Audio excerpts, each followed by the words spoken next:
So something that I've always experienced in my practice is this notion that somehow the waves or the vrittis, the fluctuations of the mind, can become still.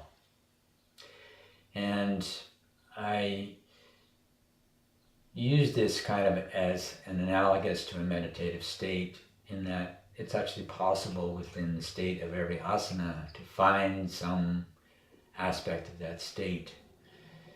And I sort of feel that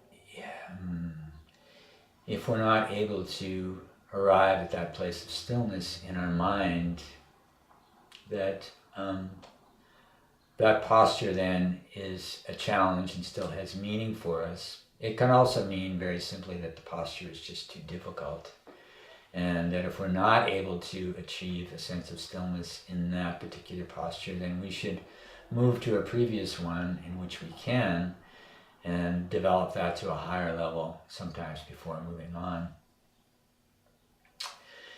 And that it actually is possible, even in the most challenging posture, to have a moment, 5 breaths, 10 breaths of stillness.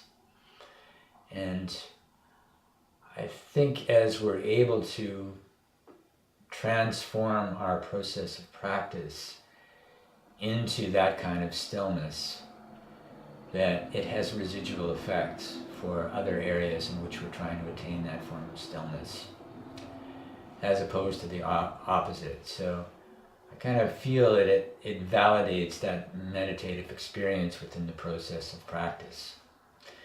And also even the movement of one pose to another, that unbroken thread of the breath, that this is something that we can move towards in our quest to find a meditative state. But I would just sort of like to qualify that by, if what we're encountering in the process of that movement is constant blockages and misdirections and things that actually lead us to injury, that's not really what the idea is. And so that to me validates looking more closely at that posture, so that at some point we can bring it into the flow of our practice, so that it won't disturb or it won't create vrittis within the stillness of our meditative state while we're in our practice.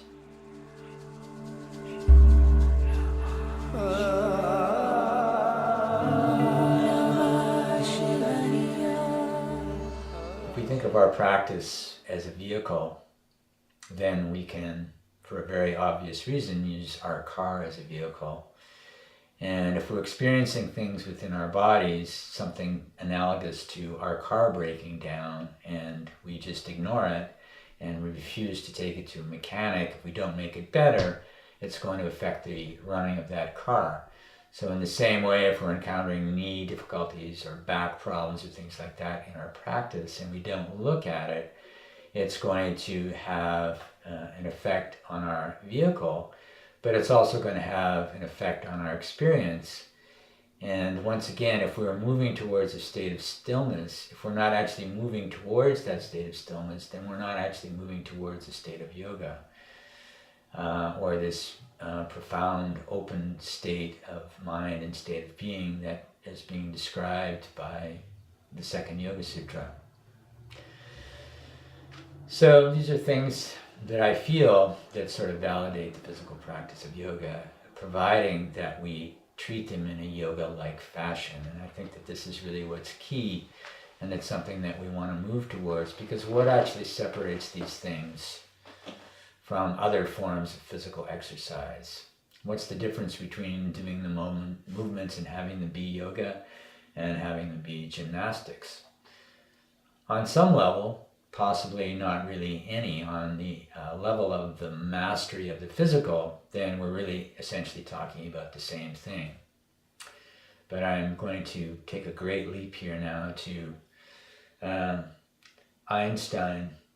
And so here was a great scientist that we all admired, and he's dealing with how the universe is constructed and all of these things. But as he moves closer and closer to how the universe is actually constructed, he starts to become more and more spiritual in his own being.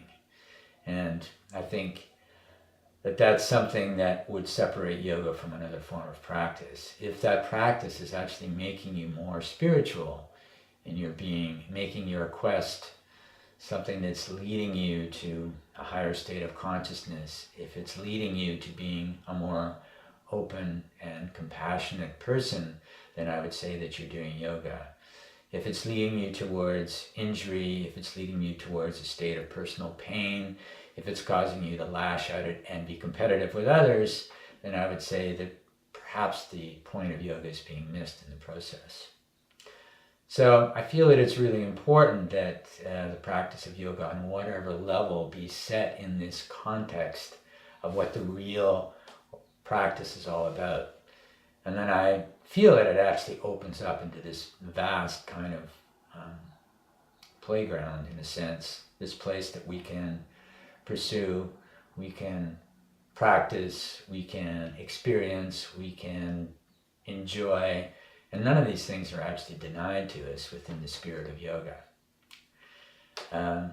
Not even the quality of humor is denied. And as a matter of fact, the time that I've spent in any spiritual being, I've always been impressed by their levity and their sense of humor.